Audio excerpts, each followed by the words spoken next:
Welcome to In Studio from Simply Timeless. I'm your host, Jay Daniels. Recently, bassist and vocalist Nicki Parrott released her latest album, For Arbors, From New York to Paris. These are two cities that are very special to Nicki, but life for her began in Australia. We'll discuss not only her early years down under, but also her many years of collaboration with talented musicians like Les Paul and Bucky Pizzarelli. Before all of this, Nicki's life began in Newcastle, Australia. We begin this conversation with a question. Where is Newcastle? From Sydney, which is often a reference point for a lot of people in Australia. From Sydney, you just go up the coast 100 kilometres. So it's an hour and a half.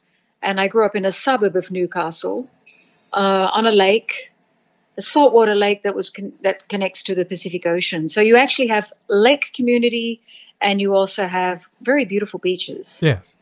Up the coast there. So it's not, so as a kid, we always, I had a grandparent that lived in Sydney. And so we always went to Sydney to see shows, to go and visit her. And Sydney's been a part of my life since I was a very little girl. So I have a soft spot for Sydney. I think it's one of the most beautiful cities in the world. And Newcastle is sort of like the Pittsburgh of Australia. You know what I mean? It was a steel town. My grandfather worked in the coal mines. It was a very industrial centre for Australia. Not so now. Not so now. It's all been transformed. It's a lovely foreshore place to visit. It's very pretty, actually. It's very nice. And Sydney, as you mentioned, played an important role in your life, and we'll talk about that in a few moments. I want to talk about your family a little bit, though. Did you have any siblings? Yes, I have one sister, and she plays alto saxophone, baritone saxophone. She started on clarinet. She plays soprano saxophone. She teaches as well, and she lives in Brooklyn, New York. And that's my only sibling, and we've both always done music our whole lives. So. And were your parents also musically inclined then? I would say they're musically inclined, but they weren't musicians. They raised us on a lot of classical music. It was always, every day, was classical music in the house. And so I got to, have an affection for the classics, and it fostered a love for classical music that I still have. And it made me curious about music in general. So my parents bought a piano when I was 5, thinking that they were going to learn piano. But, of course, they were busy making a living at the time. So Sure. they put my sister and I into lessons instead. So about 4.5 or so, 5 years old, I started piano lessons. And that's fairly young. I mean, Mom didn't even think to start mine until I was at least 7, even though I had been making music on other instruments for some time. I take it these were classically based lessons then. Yes, it was the fundamentals theory, scales, playing rudimentary classical exercises. Yeah, definitely. Now, do you still play at the piano? I mean, double bass is your primary instrument, has been since your teens, but do you still play piano on occasion? When I play piano, I'm usually arranging for a record. But it's funny you should say that, because I just discovered a Herbie Hancock Masterclass on masterclass.com. I'm Yes. giving them a plug. And last night, and he started to talk about jazz piano. And I was like, oh, I have to watch this masterclass while I'm at the piano next time. So I'm trying to use this quarantine to learn new skills. And one of them actually is better piano or better arranging skills, particularly. So I literally just started that last night, and it was really fun to watch Herbie's masterclass, because he's just a master of the instrument. It's incredible. And by the way, here's another hidden talent I was not aware of until I did some research. You also played flute for a little bit. Yes, I did. I played flute in a band called the Marching Koalas. I kid you not. It was 150 high school kids, and we, when I was 12, we went to LA and marched in the Pasadena Rose Parade. So actually, I was playing piccolo in that band. But no, I did classical flute, and I played in concert bands. Pretty much. I mean, most nights of my week were taken up with either band practice or lessons or something. So it was pretty full on as a child. It was constant piano or flute, and then when I was about 15, the bass. So you mentioned that there was a good bit of classical music introduced. You were taking classical lessons. Who were some of the artists and composers that you were hearing? And it doesn't necessarily have to be relegated to a classical genre, but who were really the people that were influencing your musical ear the most at that time? It's a good question, because it was everything. I listened to pop music of the day. I always have listened to popular music of the day most of my life. So it was that. And also, I mean, it was the classic. It was Beethoven. It was Mozart. It was, it was a lot of the Russian composers. I really got into Stravinsky for a while, or I got, Chopin. Or it was anything and everything. And it wasn't until I was in my mid-teens that I started to hear jazz for the first time. And I lived in a small suburb of Newcastle, and there was nowhere to really go and see jazz, but I had a few cassette tapes. One was Miles Davis, one was Chick Corea. I think Charlie Parker was the other one. And I just wore them out. I listened over and over and over, and I also stole as much as I could from them. I transcribed bass lines, and, I mean, it's pretty interesting to think before the computer how we learned to do this, And for the first couple of years, I did it without lessons, because there wasn't really anyone that I knew teaching bass or teaching jazz in Newcastle. So I just learnt by ear. And then when I got to Sydney, I went to the conservatorium after high school. And that's where I learnt really the mechanics of the bass.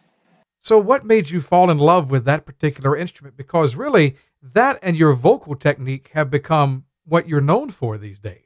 Yes, it's I love singing and playing bass equally. Actually, now I really do. It's I get as much from both. So it's something that I really still love to do. So how did I get into it? My sister had a group, and I wanted to be in her band. She was my older sister, and those days I did everything she told me to do. Anyway, smart move. Yeah. So she said, if you want to be in my band, I need a bass player. I don't want a flute player. And there was one at school. There was a bass at school. It had 3 strings on it. I took it home, and I just started figuring it out with just the 3 strings. And then I realized that you really need that bottom string, because it doesn't sound as good. But so then I got 4 strings, and that's when I just started to get kind of obsessed with it, and transcribing and trying to figure it out. But I always had people to play with when I was a kid. You know what I mean? We always, met and practiced together and worked on tunes, went to jazz camps together and all of that. So we kind of encouraged each other. And most of those people I grew up with are actually full-time musicians in different parts of the world now. So we all got the bug early, and we stuck with it, which is pretty amazing. Your musical journey took you to Sydney, and you mentioned that was only 100 kilometers south of where you lived. Much of your education came from the New South Wales Conservatorium of Music in Sydney, and you had the opportunity to study with some truly talented artists in the jazz field. In short, tell us about some of the experiences, some of the mentors that you had during your time at the conservatory. That's right. They are Australian jazz icons, and they're exceptional musicians. We had Mike Nock, who spent a lot of time. He was one of my teachers. He spent a lot of time in New York in the 70s and 80s. A writer, exceptional musician, piano player. The head of the department was Don Burrows, who recently passed away. Don was just an incredible musician, educator. He started that course, which still is going today. Wonderful, inspirational guy. There was James Morrison, who didn't teach at the conservatorium, but he was often at the jazz camps, or we knew him from gigs, and he was always very, very encouraging, amazing musician. So many, my goodness. Craig Scott was my teacher. And Craig was just the funniest, just wonderful teacher.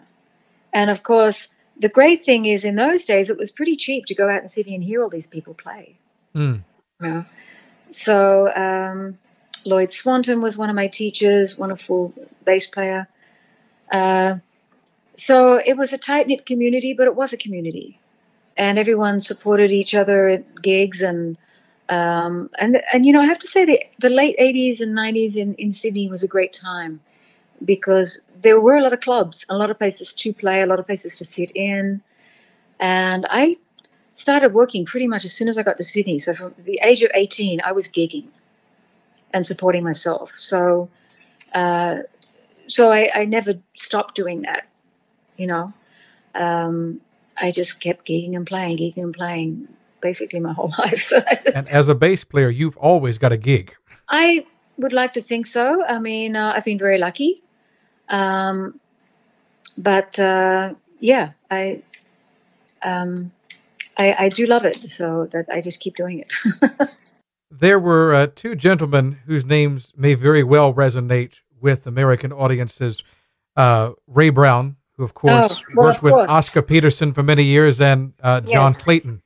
Yeah, yes, of course. And I had a lesson with each of them and learnt a ton from them. John Clayton continues to be an inspiration for me.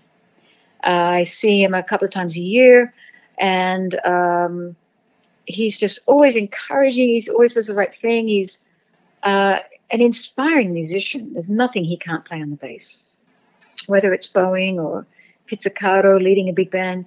He does it all, and he does it all so beautifully. So he's a hero of mine, John Clayton. And Ray Brown I didn't get to know personally, but I did see him live a few times, and that one lesson I had in Sydney kept me going for a very long time. So I was very grateful that he took his afternoon off from playing golf and gave me a lesson. So I was very grateful. Some of the recordings I've heard of Ray Brown and Oscar Peterson and Ed Thigpen from back in, the 60s. Yes. I mean, you talk about classic jazz. That's the epitome of it right there. It really is. Yeah, it really is. It swings a lot. It does. And I have the pleasure, before I moved to Pennsylvania, our local Goodwill, they in Virginia, they would have a number of CDs and records that people had, dropped off, and they were being resold. And I have in my collection some of the last recordings that Ray Brown did. And to hear him, even at the end of his life, still swinging as he did 40, 50 years ago, it's amazing. Yeah, it truly is amazing. Whole life. He just played his whole life so beautifully. Yeah. Well, and it would seem that you're doing the same thing now. And life has been a journey for you, literally and figuratively. You spent many good years in Australia, but something pulled you to New York in the early 90s. How did you end up traveling around the world to come see us here in the States? Well, I visited New York for the first time in 1991. And I think I went out every night to hear music. And then when I came back to Sydney, I hadn't had my fill of New York. I was still thinking about New York. I was like, I have to come back someday to New York. And so I applied for a Australian Arts Council grant. And then I got it. And so that gave me some funding, and I also had my own funding, to come and study with Rufus Reid, who is also someone I'm very influenced by, and a wonderful educator, a wonderful person, great bass player too. And so I came to the States in 1994. I didn't think that I would stay initially. I thought I'll just come and study for the summer, and then I'll go back home, or come for 6 months and then go back home. Sure. But I found that after a few months in New York, my curiosity was growing. It wasn't like there was so much to discover and so many musicians to play with and work with, and you're just getting going, you know what I mean? It seemed not right at the time to go back to Sydney, where I had played with a lot of people already in Sydney. And I felt like the next stepping stone was New York, and I'm really glad I did. I learned so much living in Brooklyn, New York, and playing. And that's 26 years then, since you basically made your move to the city. That's right. I know. It's flown by. I don't know where the time goes. Yeah. In hindsight, we can look at, I mean, for instance, on your website, I was truly astonished to see some of the people that you have worked alongside. I don't want to say worked for, but I feel it's a collaborative effort when you're working with musicians. Yes, of course. Your colleagues, and there are many names, and I do want to ask, did you anticipate that you would be able to have those experiences on your resume when you moved here 26 years ago? I had the good fortune of working with Les Paul for 10 years. Yes. And that just came by sitting in.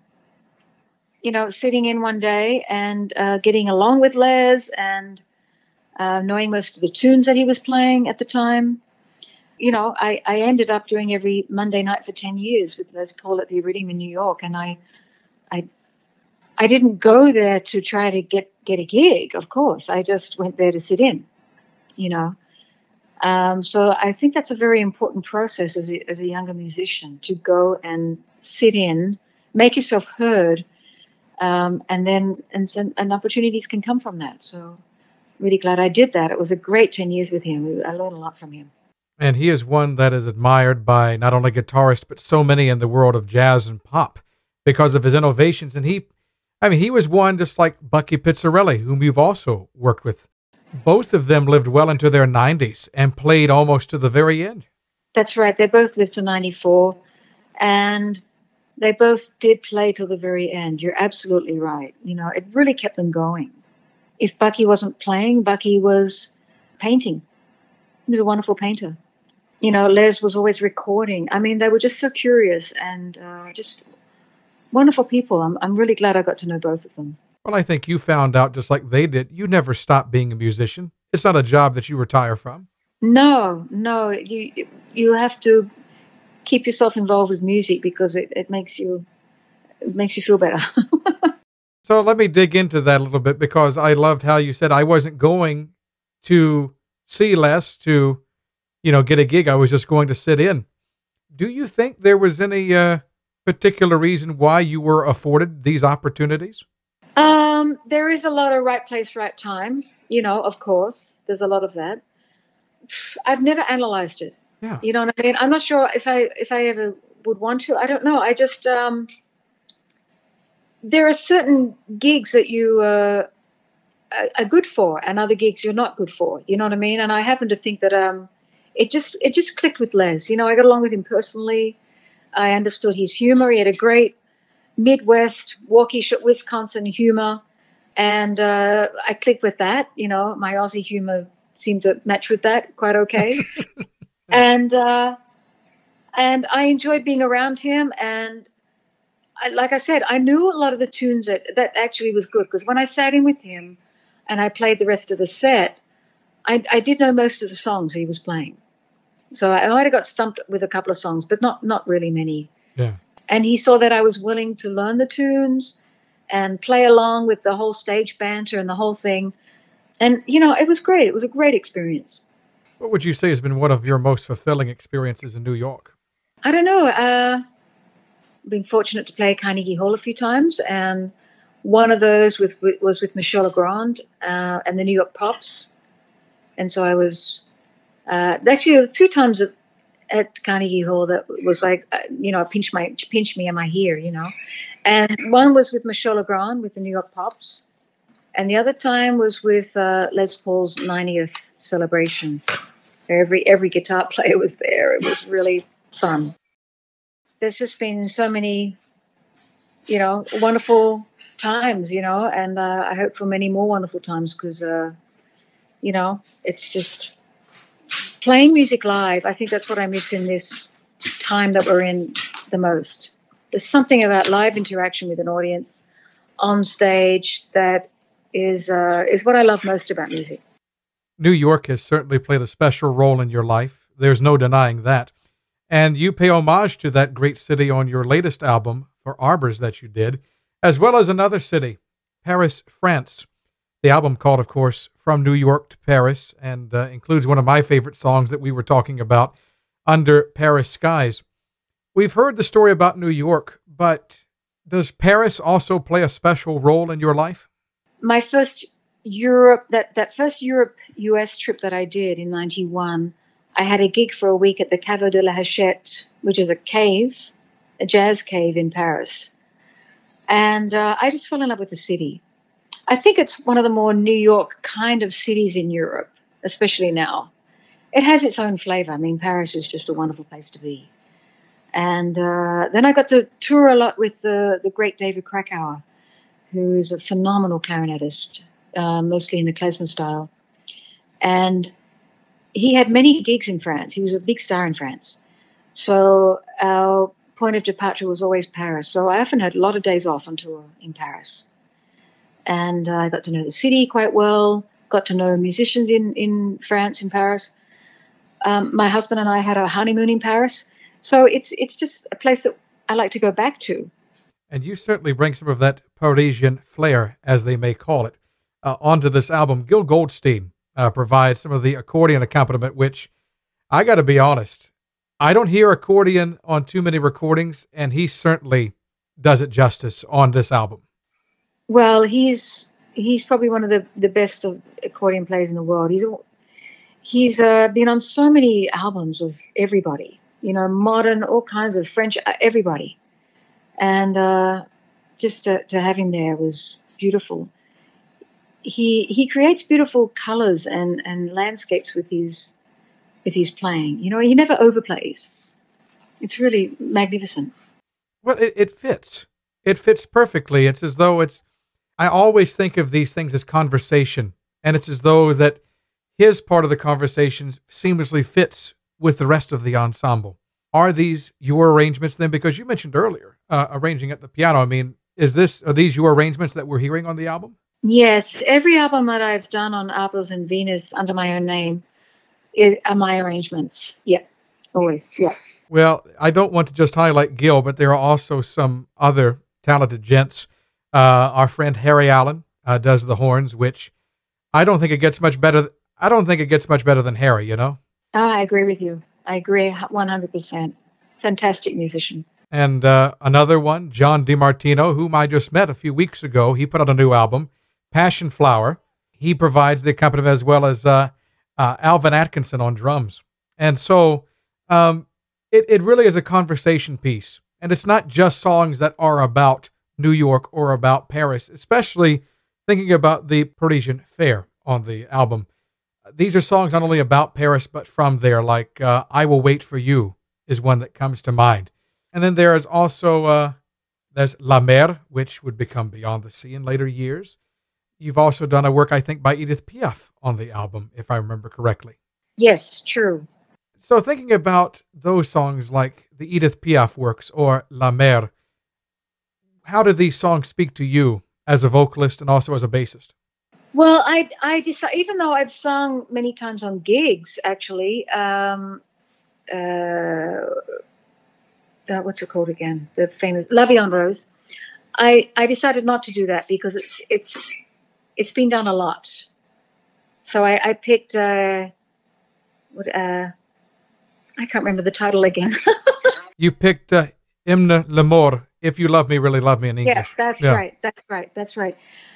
That is one of her other anthems that doesn't get sung that much, but it has a fantastic melody. So I just fell in love with that melody, and I thought, let me do that one and not La Vie en Rose, which has been done so often, which I like to do live if people request it, of course. I do it live, but in French and English. But this one I wanted to do something a little bit different, not do the usual songs. But and I think that's what makes it more unique.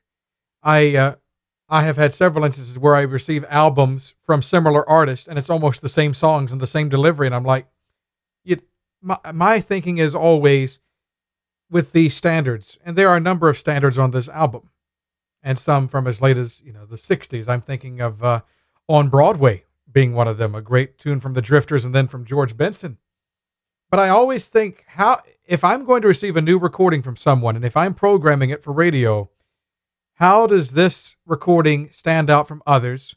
And does it provide a positive addition to the musical conversation?